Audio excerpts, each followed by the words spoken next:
नमस्कार, मैं स्वाति आपके अपने चैनल इंडियन माइथोलॉजिकल स्टोरीज में आप सभी का स्वागत करती हूँ। आज आप सभी को पुरुषोत्तम मास महात्म्य कथा का पहला अध्याय सुनाने जा रही हूँ। इसी के साथ मैं उन भगवान जो कल्प वृक्ष के समान भक्तजनों के मनोरथ पूर्ण करने वाले वृंदावन की शोभा के अधिपति अलौकिक कार्यों द्वारा समस्त लोक को चकित करने वाले वृंदावन बिहारी पुरुषोत्तम भगवान को मैं नमस्कार करती हूँ। इन्हीं के साथ नारायण, नर, नरोत्तम तथा देवी सरस्वती और श्री व्यास जी को नमस्कार कर मैं इस माघ मास महात्म्य का वर्णन करती हूँ। एक समय श्री सूत जी ने अपने गुरु श्री व्यास जी से कहा कि गुरुदेव, कृपा करके आप मुझसे माघ मास का महात्म्य कहिए, क्योंकि मैं आपका शिष्य हूँ। व्यास जी कहने लगे, जो भी मैं कहूँगा उसे ध्यान पूर्वक श्रवण करिएगा। व्यास जी कहते हैं, रघुवंश के राजा दिलीप एक समय यज्ञ के स्नान के पश्चात पैरों में जूते और सुंदर वस्त्र पहनकर शिकार की सामग्री से युक्त कवच और शोभायमान आभूषण पहने हुए अपने सिपाहियों से घिरे हुए जंगल में शिकार खेलने के लिए अपनी नगरी से बाहर निकले। उनके सिपाही जंगल में शिकार के लिए मृग, व्याघ्र, सिंह आदि जंतु की तलाश में इधर उधर फिरने लगे। उस वन में वनस्थली अत्यंत शोभा को प्राप्त हो रही थी।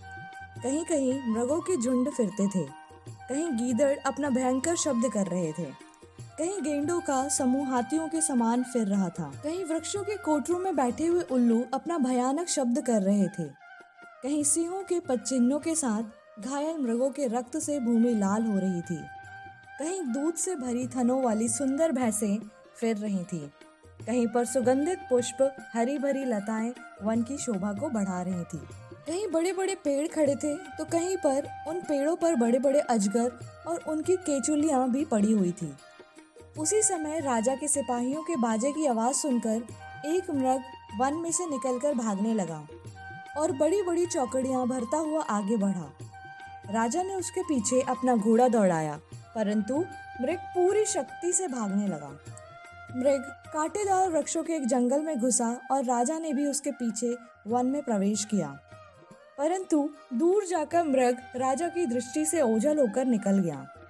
राजा निर्जन वन में अपने सैनिकों सहित प्यास के मारे अति दुखी हो रहा था। दोपहर के समय अधिक मार्ग चलने से सैनिक थक गए और घोड़े रुक गए। कुछ देर बाद राजा ने एक बड़ा भारी सुंदर सरोवर देखा, जिसके किनारों पर घने वृक्ष थे। इसका जल सज्जनों के हृदय के समान स्वच्छ और पवित्र था। सरोवर का जल लहरों से बड़ा सुंदर लगता था। जल में अनेक प्रकार के जल जंतु, मछलियां आदि स्वच्छंदता से इधर उधर फिर रही थी। दुष्टों के समान निर्दयी चित्त वाले मगरमच्छ भी थे। किसी किसी जगह लोभी के समान सेमाल भी पड़ी हुई थी। जैसे विपत्ति में पड़े हुए लोगों को, दुखों को हरने वाले दानी पुरुष के समान यह सरोवर अपने जल से सबको सुखी करता था। जैसे मेघ चातक के दुख को हरता है, इस सरोवर को देखकर राजा की थकावट दूर हो गई।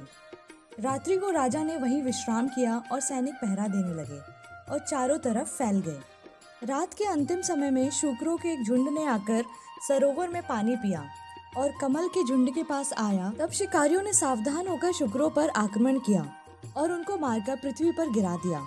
उस समय सब शिकारी कोलाहल करते हुए बड़ी प्रसन्नता के साथ राजा के पास गए और राजा प्रभात हुआ देखकर उनके साथ ही अपनी नगरी की तरफ चल पड़ा।